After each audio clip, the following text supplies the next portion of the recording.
Zionism is a European idea. This is a very striking example of Western hypocrisy. Zionism is an Ashkenazi thing. It's nothing to do with us. We saw ourselves as Iraqi first and Jewish second. Everything Arab was considered inferior. The majority left Iraq reluctantly and against their wishes, and I carried the inferiority complex on my shoulder. I had a chip on my shoulder, and I was a typical Israeli soldier. My disenchantment with Israel begins in June 1967, and I thought, he's hiding something. That attack didn't happen in a vacuum, and this is a very serious indictment of Israel. My solution to the conflict today would be not two-state solution. That's dead. Zionism changed things. Zionism changed things. Zionism changed things. Zionism changed things. It's difficult to know where to start. I was born in Baghdad in 1945 to a Jewish family. When I was 5 years old, my family moved to Israel. I went to school in Israel from the age of 5 to 15. Then from 15 to 18, I went to school in London. And I had all my university education in Britain. I studied history at Cambridge. This is more than 50 years ago. And I've been a professor of international relations at Oxford since for the last 30 years, but I retired 12 years ago. Before retirement, the course I taught was called the International Relations of the Middle East, and after retirement I taught a different course on the Arab-Israeli conflict, and this is my main research interest, and that's why I was very happy to continue to be in touch with graduate students in Middle Eastern studies.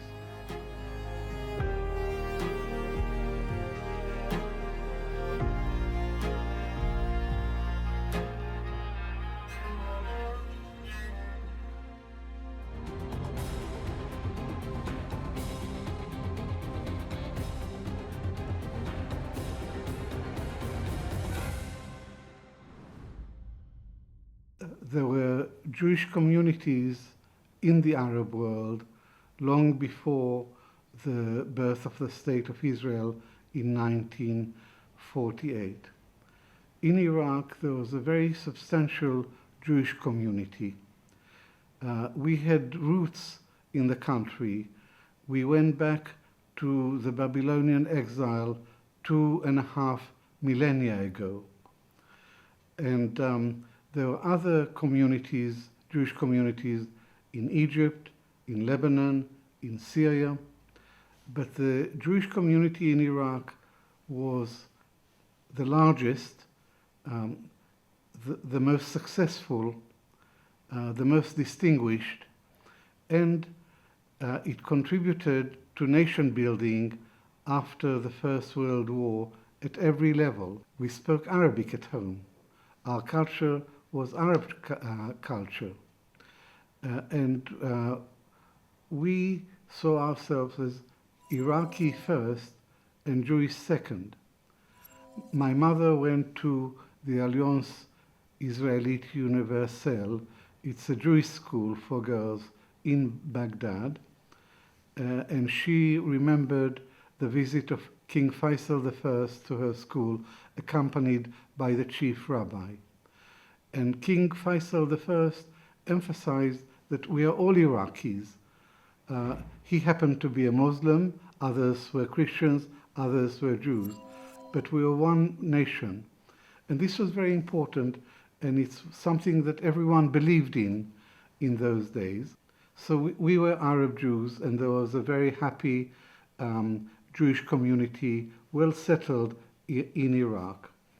The real turning point was the establishment of the State of Israel in 1948 and the First Arab-Israeli War.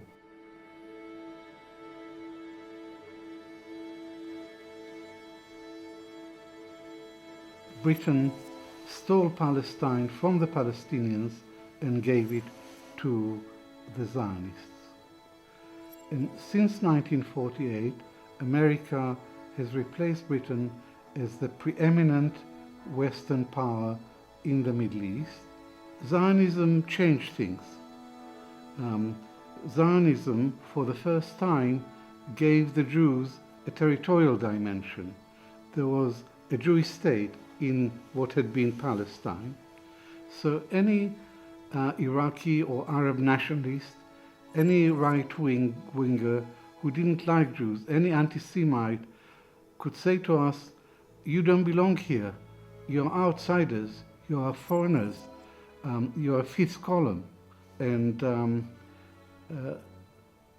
centuries of Muslim-Jewish coexistence were replaced by war, hatred, animosity, and a division between Jews and Arabs, Israelis, Jews and Muslims, Israelis and Arabs. Zionism has everything to do with what happened to relations between Jews and Muslims in the Arab world.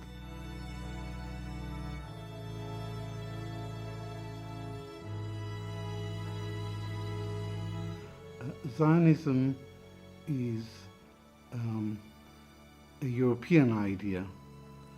Zionism emerged in Europe towards the end of the 19th century, and it was a nationalist idea.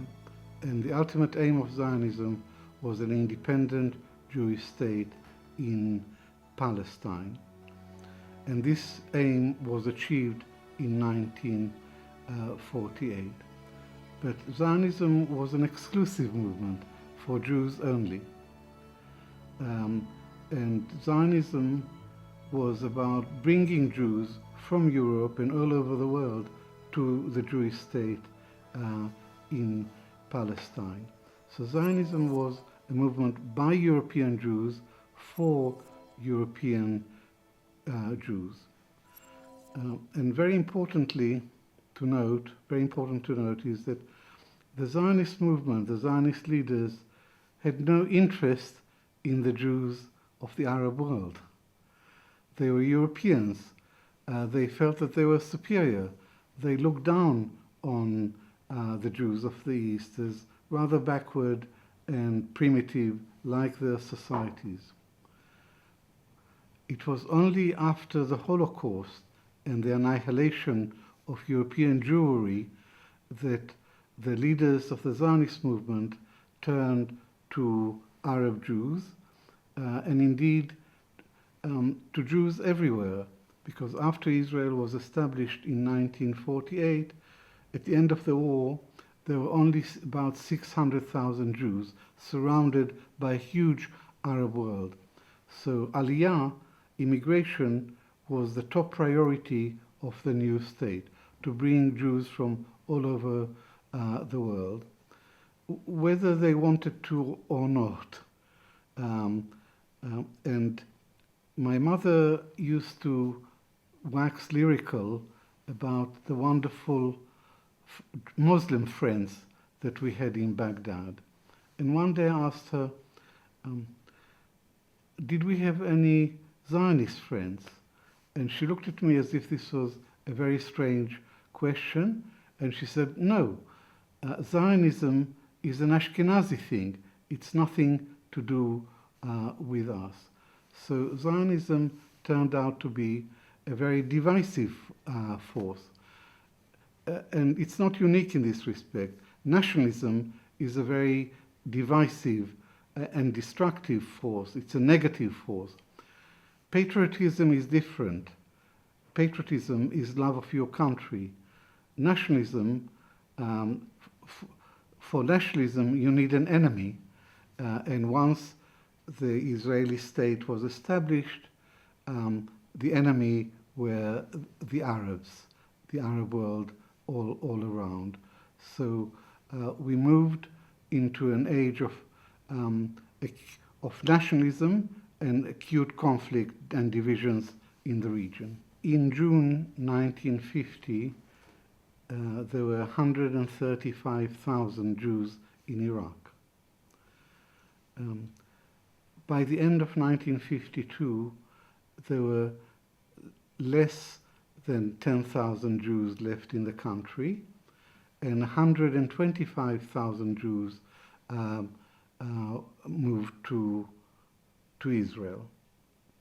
Today, there are only 3 Jews left in the whole of Iraq. So what happened in this very short period is the transplanting of an entire ancient community from Iraq to Israel.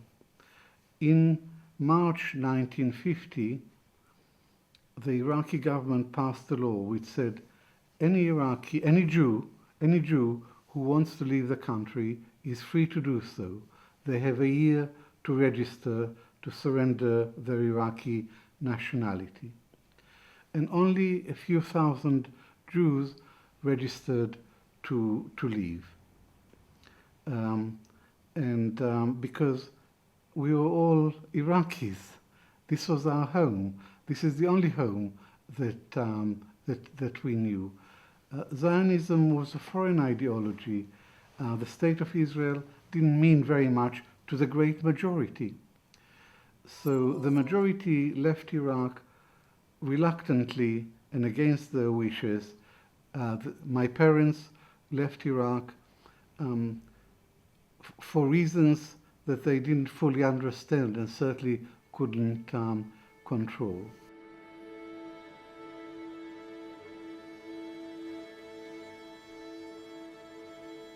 In the course of 1950-51, 5 bombs exploded in Jewish sites in Baghdad. And these bombs contributed to the sense of panic and insecurity that prompted the great majority of Jews to take the plunge, to register and to leave the country, to go to Israel. In Israel, there are always rumors that the Israeli security services had a hand in the planting of the bombs. This question of whether Israel contributed to the uprooting of the Jews from Iraq is something that troubled me since I was a boy, and I wanted to get to the bottom of it.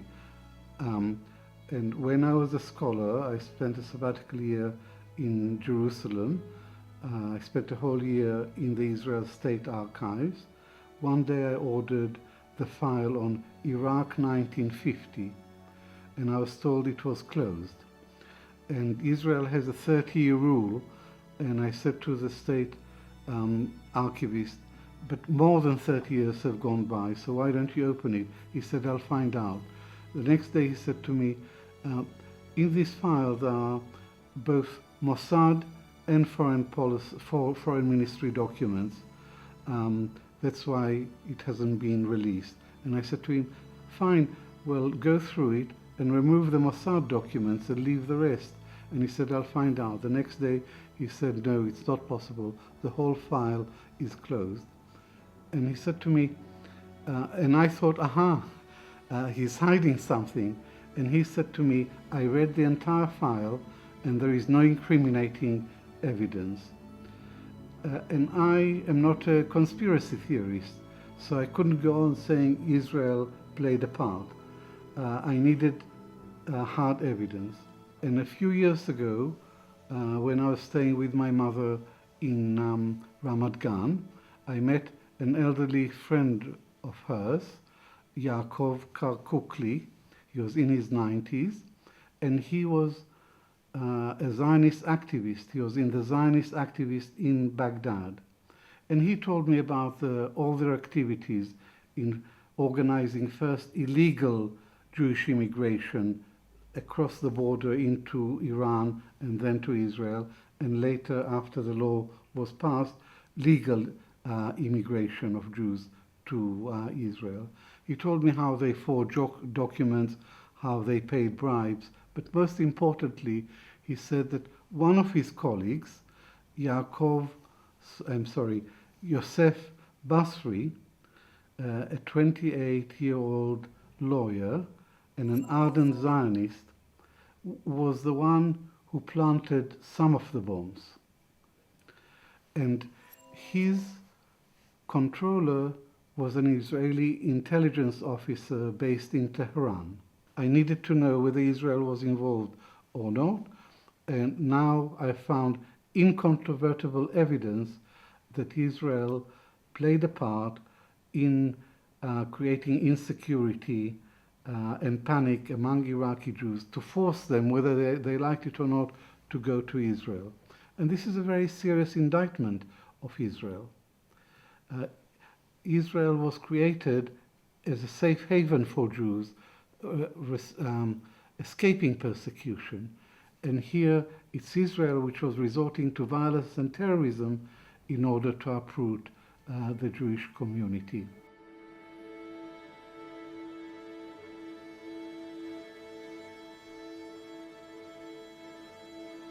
I was 5 years old in 1950, so I didn't have a very sophisticated understanding of what was going on. But I had a distant relative called Yitzhak Bar Moshe.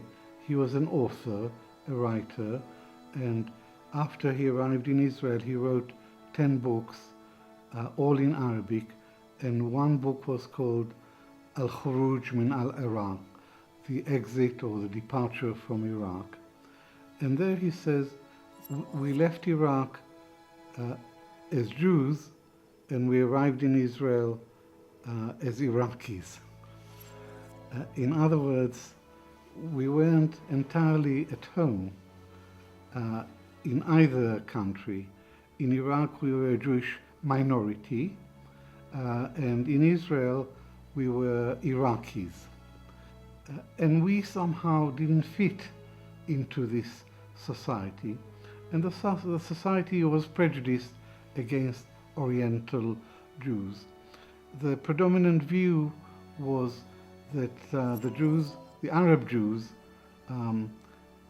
were rather primitive, that they were backward, that Arabic was considered not just the language of the enemy, but also a rather ugly language.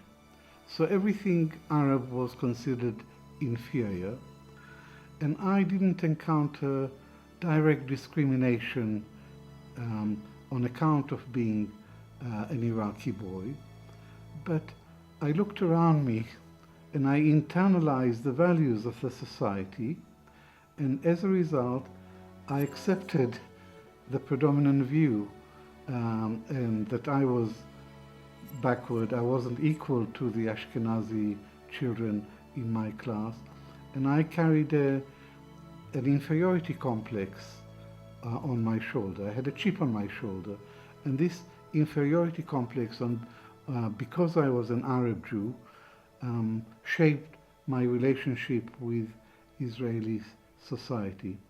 In Israel, there was a systematic attempt to indoctrinate all Israelis with the Zionist ideology and the Zionist view of Israel and its relations with the Arab world.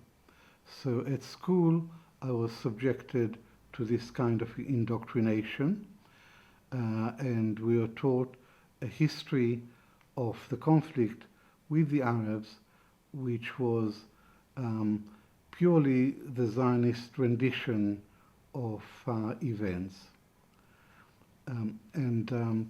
Israel was always portrayed as the innocent party, as the victim of Arab hostility and Arab aggression. I served in the IDF, the Israel Defense Forces, between 1964 and 1966.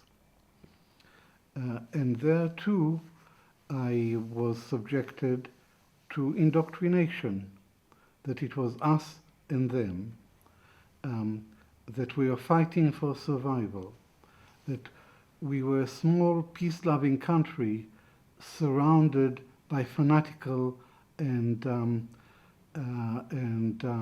very hostile Arabs. I felt nationalism in my bones, that here we are, a small country, and facing really determined and very hostile and aggressive and hate enemy, and that we had no choice but to stand up and fight.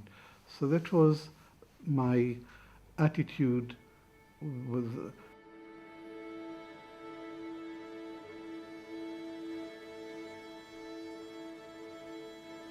and I was a typical Israeli soldier in the mid-1960s.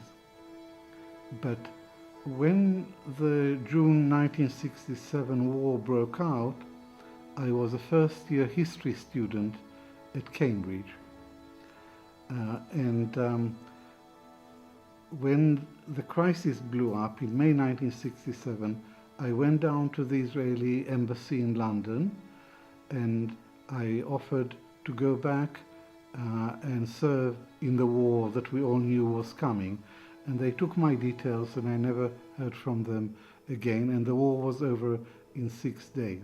My disenchantment with Israel begins in June 1967, because in the course of the war, Israel trebled its territory. It captured the Golan Heights from Syria, the West Bank, including East Jerusalem, and the old city of Jerusalem from Jordan, and the Sinai Peninsula from Egypt.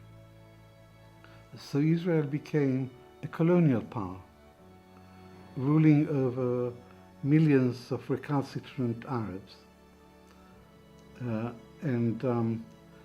The IDF became the IDF in which I had served loyally and proudly, because in my time it was true to its name. It was the Israel Defense Forces.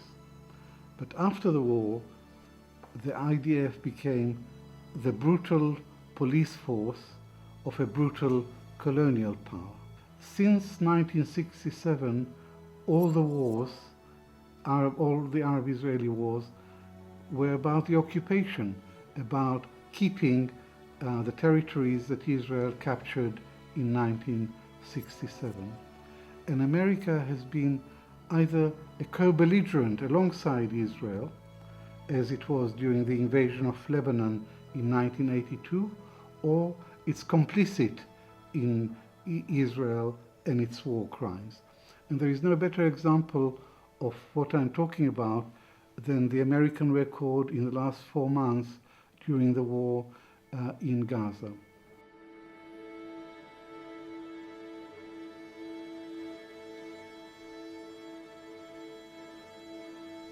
The Hamas attack on Israel on the 7th of October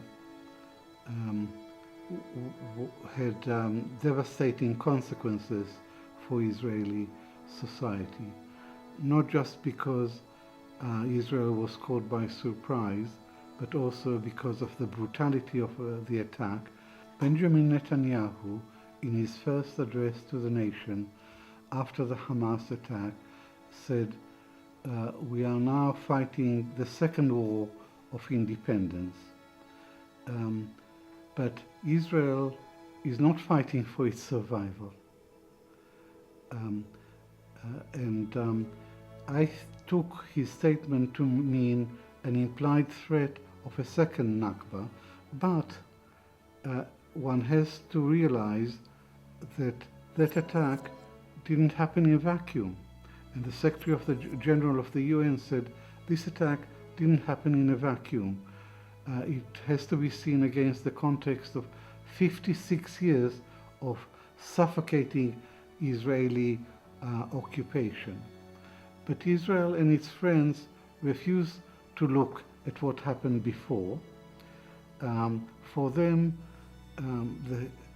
this war started on the 7th of October.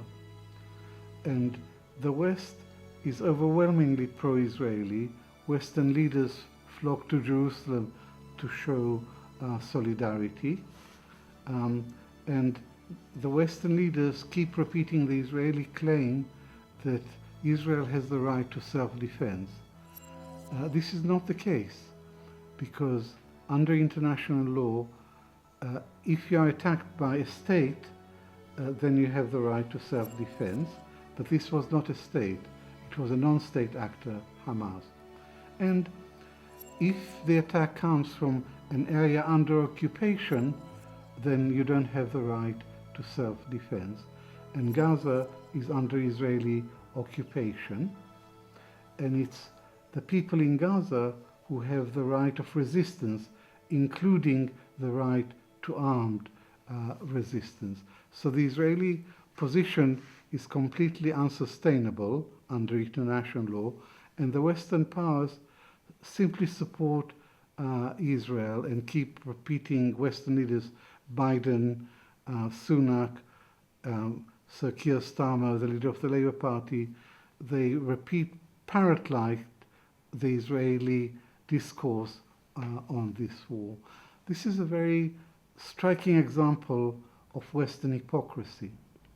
Compare the Russian invasion of Ukraine and the denunciation of Russia, the invader, with the Israeli onslaught on Gaza, which has received very little criticism in the West. Since 1948, America has used its veto in the Security Council 46 times to defeat resolutions that are not to Israel's liking. There was a resolution for a ceasefire in front of the Security Council a few weeks ago. 13 members of the Security Council voted for, Britain abstained, and America used the veto. So we could have had a ceasefire weeks ago, but for America and its blind support for Israel. And today Israel is perpetrating genocide in Gaza. The Nakba happened in 1948. 750,000 Palestinians became refugees, and the name Palestine was wiped off the map. This is the Nakba, the catastrophe. But the Nakba is not a one-off event. It's an ongoing process. It started in 1917 with the Balfour Declaration, which enabled the Zionist movement to embark on the systematic takeover of Palestine, and now Israel is in control of the whole of Palestine from the river to the sea, and the process of ethnic cleansing continues. The 7th of October had the effect of unhinging Israeli society. Benjamin Netanyahu is unpopular, very unpopular in Israel, but the policy the policy in Gaza is popular, and there is a lot of support for continuing the war against Hamas to eradicate Hamas once and for all. And Netanyahu needs a long war. Netanyahu keeps saying this war would last for many months or even more. It's because he faces corruption charges. He's on trial for serious corruption charges. And he knows that if he stopped being prime minister, he would have to go through with the trial, and he may well end up in prison. And therefore, for personal political survival, he needs a long war, and he's obviously indifferent to the price that the Palestinians have to pay for this long war. If you ask me what is my solution to the Israeli-Palestinian conflict, I would go back to my roots as an Arab Jew, where we lived Jews and Muslims lived happily together. And I would go further back to the Ottoman Empire, which was an empire a Muslim empire, but it was multi-ethnic and multilingual. And all the minorities, including the Jewish minority, enjoyed a high degree of cultural and religious autonomy. And that framework suited the region much better than the age of European colonialism and nationalism, division along national lines. So my solution to the conflict today would be not two-state solution. That's dead. Israel killed the two-state solution by expanding settlements and annexing East Jerusalem and by building the security barrier on the West Bank. The two-state solution is a non-starter. It's dead. My solution would be one democratic state from the Jordan River to the Mediterranean Sea with equal rights for all its citizens regardless of ethnicity and religion.